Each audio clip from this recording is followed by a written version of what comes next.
안녕하세요. 탐색몽입니다.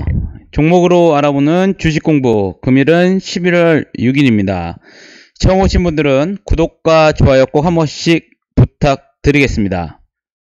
먼저 오늘 시장에 대해서 좀 알아보도록 하겠습니다.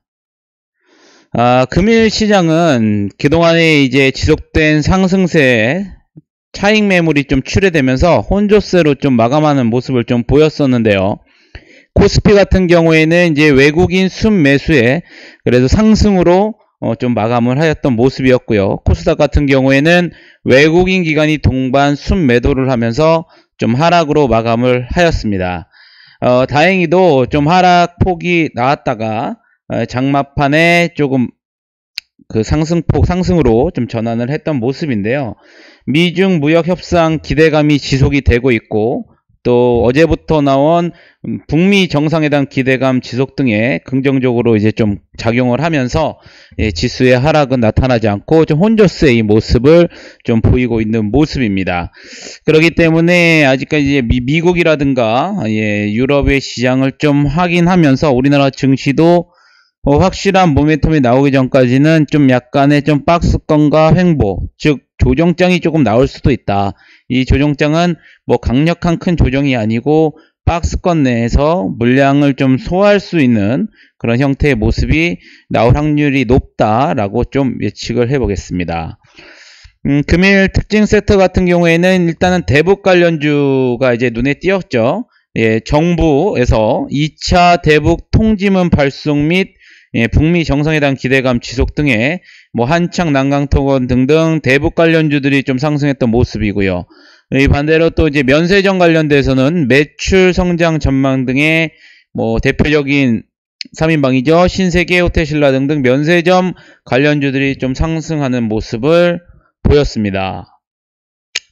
일단은 내일의 일정을 한번 짚어보겠습니다. 내일 같은 경우에 모스크바에서 비확산회의 개최 예정인데요. 뭐 핵 문제에 대해서 논의를 하고 있고, 조철수 북한 외무성 미 국장도 참석할 예정이라는 스케줄이 있습니다.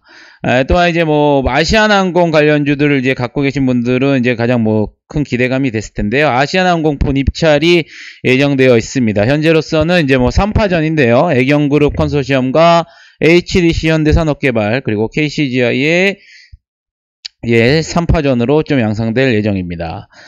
넷게임즈에서는 모바일 V4 게임이 이제 출시 예정이기 때문에 넷게임즈의 관련주를 갖고 계신 분들은 한번 좀 확인해 보시면 되실 것 같고요.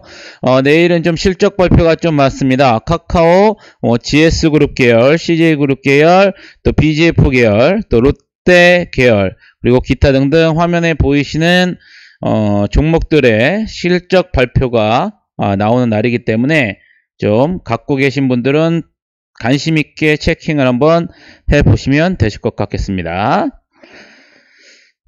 일단은 코스피 같은 경우에죠. 뭐 이전에 저희가 계속 말씀을 드렸던 2100포인트, 2100포인트를 갭 상승으로 뚫고 나서 상승을 한 모습이고, 단기간에 이제 2200포인트를 앞두고, 그죠? 한 2170포인트 정도를 이제 앞두고 나서 약간의 조정이 나올 수도 있다.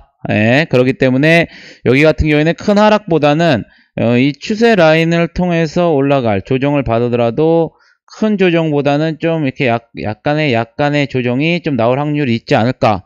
그렇기 때문에 우리는 너무 급한 서두른 매수보다는 개별 종목 중에서도 좀 눌림목을 이용한 종목을 가지고 타점을 잡아보자라고 말씀을 좀 드리고 싶고요. 코스닥 같은 경우에도 마찬가지입니다. 코스닥 같은 경우에는 위에 상단에 224인인 680포인트 정도가 있죠. 이거를 이제 1차 목표로 가기 전에 한번 레벨업이 됐기 때문에 눌림자리인 이 지지를 받는다면 충분히 다시 한번 이 박스 구간 내에서 한번 지그재그의 형태를 한번 좀 보지 않을까. 코스닥 같은 경우에도 마찬가지로 특히나 이제 개별 종목에 이슈를 해서 대응을 한번 해보자 라고 좀 말씀을 드리겠습니다. 그래서 오늘 같이 좀 공부해 보실 종목들을 하나하나씩 좀 차근차근 한번 가져보도록 하겠습니다. 먼저 3일 제약입니다. 3일 제약 같은 경우에도 이제 제약 업종이었었죠. 예, 4만원까지 좀 올라갔다가 요새 좀 추세가 다시 한번 좀 박스를 횡보를 하면서 물량이 좀 물량을 좀 소화하는 모습을 보이면서 오늘 기준선을 돌파하고 구름대 위에 안착하면서 전고점의 지지 라인인 25,000원 정도에서 일단 한번 브레이크가 좀 걸리는 모습입니다. 그렇기 때문에 이거 같은 경우에는 기준선이자 구름대 라인인 22,800원 정도를 이탈하지 않는다면 요 사이 박스 구간에서 한번 움직임을 한번 보셔도 되지 않을까, 무방하다 라고 좀 말씀을 한번 드려보겠습니다. 그러니까 3일제약 같은 경우도 위에 이제 224일선을 완벽하게 안착하는 모습을 좀 보여준다면 좀 유의미하지 않을까. 왜냐하면 이제 10월 초에 일단은 매물 소환 좀 흔적들이 있기 때문에 좀 주의 깊게 한번 보자, 공부를 해보시면 되실 것 같고요. 다음은 이제 올릭스입니다. 올릭스 같은 경우에도 뭐 신규 상장주이긴 하지만 좀 크게 많이 하락했던 모습이고, 최근 들어서 저점을 조금씩 횡보하는 모습을 보이면서 지지 라인을 형성하고 있는 모습을 보이고 있죠. 이것 또한 마찬가지로 어저께 기준선을 좀 돌파하고 오늘 약간 좀 그 전에 있던 고점을 좀 조정받는 모습인데요. 일단은 이거 같은 경우에도 마찬가지로 눌림목 자리인 이탈하지 않는다면 36,500원만 이탈하지 않는다면 타점을 잡고 한번 공략을 한번 해보시자 라고 한번 말씀을 드려보도록 하겠습니다. 다음은 EDGC입니다. EDGC, 일단은 하락 추세에서 5월달에 좀 상승했던 모습을 만회하지 못하고 여기서부터 좀 주가가 하락했던 모습이고, 다시 한번 이때 물량이 조금 들어오면서 뭔가 좀 다시 이제 반대 포지션으로 좀 넘어가는 좀 모습을 보이고 있죠. 대부분 보면 일단 1차적으로 224일선에서 지금 브레이크를 좀 걸리는 모습이 있고요. 추세선을 따라서 오늘 이 구름대와 기준선을 좀 돌파했던 모습입니다. 이것 또한 마찬가지로 지지 라인인 5,600원 정도만 지지 받는다면 다시 한번 재차 6,200원대까지도 한번 노려보지 않을까 라고 했기 때문에 한번 관심있게 공부를 해보시면 되실 것 같고요. 보성파텍 오늘 뭐 대북 관련주 섹터랑 엮어서 좀 거래량도 실리면서 나왔던 부분인데, 이런 부분 같은 경우에는 일단은 9월 달에 한번 슈팅이 좀 나왔던 부분입니다. 그리고 나서 현재 추세상으로는 좀 이런 모습을 보이고 있죠. 그렇기 때문에 이것도 아직 200선을 돌파를 못했기 때문에 이 추세 라인에 부딪힐 확률이 있다. 그렇기 때문에 이거 같은 거도 마찬가지로 추세 라인을 한번 노려보면서 여러분들의 타점을 잡아보시고, 반대로 슈팅이 나왔을 때 224일선을 강력하게 돌파하는지 여부, 이게 어떻게 보면 이제 삼각수정의 그 형태로 나올 수도 있기 때문에 강력하게 2,400원을 돌파한다고 그러면 추가 상승이 가능한 구간이다 라는 걸 한번 여러분들께서도 보시면 되실 것 같겠습니다. 다음은 오스템입니다. 오스템 같은 경우에는 아직까지 뭐 큰 유의미한 그런 건 없는데요. 이건 바닥 패턴을 좀 보실 수가 있을 것 같습니다. 일단 바닥을 좀 만들면서 거래량이 많은 종목은 아니기 때문에 미세하게나마 좀 추세를 이렇게 만들어가고 있는 모습인데요. 아직까지 뭐 구름대를 유의미하게 뚫어준 흔적은 없습니다. 하지만 추세선을 좀 이탈하지 않는다면 한번 공략이 가능하지 않을까. 그렇기 때문에 이런 것도 한번 2,150원이 뚫어지는지 여부를 한번 여러분들이 체크를 한번 해 보시면서 대응을 하시고, 반대로 이거는 2,000원대가 무너진다 그러면 리스크 관리인 손절 포지션으로 여러분들께서 대응을 하시면 되실 것 같다 라는 말씀 드리겠습니다. 아마 오늘 뭐 데이 트레이닝 하신 분들 중에서 종목 중에서 제너포커스는 뭐 가장 핫했던 종목일 걸로 알고 있습니다. 고가가 거의 상한가 부분까지 갔다가 종가가 6% 정도에서 마감을 했는데요. 후에 긴 꼬리가 형성이 되었습니다. 마찬가지로 이 주식 또한 그동안 큰 횡보 하락장을 연출했기 때문에 매물이 상당히 많을 수밖에 없는 포지션이었죠. 그렇죠?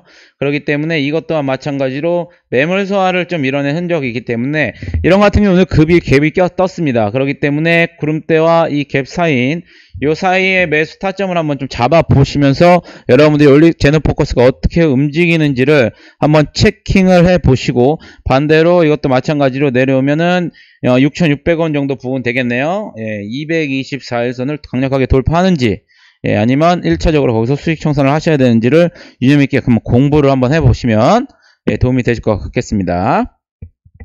다음은 기가레인입니다. 기가레인 같은 경우에도 이제 요새 최근에 바닥을 좀 만들고 10월달에 한번 거래량이 나온 이후로 좀 아래에서 좀 횡보를 하는 과정이죠. 거래량 없이. 근데 일차적으로 여기는 이제 기준선을 뚫어줘야 됩니다. 1700원을 강력하게 뚫어주는 걸 확인하신다면 단기적으로도 224일선인 1900원까지도 무난해 보이지 않을까. 반대로 이탈이 된다면 단기적인 좀 상승 추세인 1,500원이 이탈되고 1,500원대가 이탈된다면 한번 여러분들께서도 리스크 관리를 좀 한번 해보셔야 되지 않을까 라는 점 언급드리겠습니다. 다음은 이제 대주산업입니다. 대주산업 9월달부터 조금씩 흔적들이 있었죠. 이것 또한 마찬가지로 2,890원까지 올라갔던 종목, 올해 들어서 조금씩 매물 매집이 하는 형태들이 좀 나오고 있는 모습입니다. 그렇기 때문에 이것 또한 손이 좀 대응이 빠르신 분들 같은 경우에 대응을 하셔야 되는데요. 일단은 아래에서 추세가 바닥 패턴을 좀 만들어 가고 있는 모습입니다. 일단 쌍바닥의 패턴을 좀 만들어 주면서 1300원을 강력하게 지지하고 오늘 좀 구름대를 뚫고 220원과 동시에 뚫어주는 모습인데요. 이것 또한 마찬가지로 1480원 정도에서 마찬가지로 1450원 정도 사이를 강력하게 지지를 받는다면 타점을 잡으시고 공략을 하셔도 좀 충분하실 것 같다라는 점. 특히 이런 종목 같은 경우에는 거래량을 파악하는 게 중요하십니다. 하락이 되더라도 거래량이 큰 움직임이 없다면 유의한 하락 패턴이 아니기 때문에 이 매집한 물량이 나갔다고 볼 필요가 없기 때문에 거래량을 잘 파악을 하시면서 대응을 하시면 되실 것 같습니다. 마지막으로는 태양금속입니다. 항상 제가 말씀드리지만 상한가 종목인데요. 거래량이 없습니다. 거래량이 평소에 4만주 되던 주식과 오늘 1700만주가 그렇게 했기 때문에 아마 내일 단기 트레이닝 하신 분들 같은 경우에서는 대응을 한번 해보시면 되실 것 같고요. 스윙 눌림을 좀 이용하실 분들 같은 경우에는 이것 또한 현재 이격도는 상당히 많습니다. 그렇기 때문에 한 1100원, 1150원에서 1200원 요 사이를 한번 타점을 잡고 공략을 해보시고, 손절 라인은 크게 1100원이 이탈된다고 그러면 손절하는 이탈로 전략으로 보시면 되실 것 같겠습니다. 현재 지금 글로벌 증시는 아직까지 매우 낙관적입니다. 가장 중요한 미국과 중국계 무역 협상이 과연 어떻게 나오느냐에 따라서 재차 한번 2차의 추가적인 상승이 나올 것인지, 아니면 좀 더 조정의 기간을 거친 다음 나올 것인지, 그거에 따라서 주식이 좀 단기적 영향을 좀 받을 것 같고요. 앞으로 내년에 있을 이제 또 미국의 이제 대선이죠.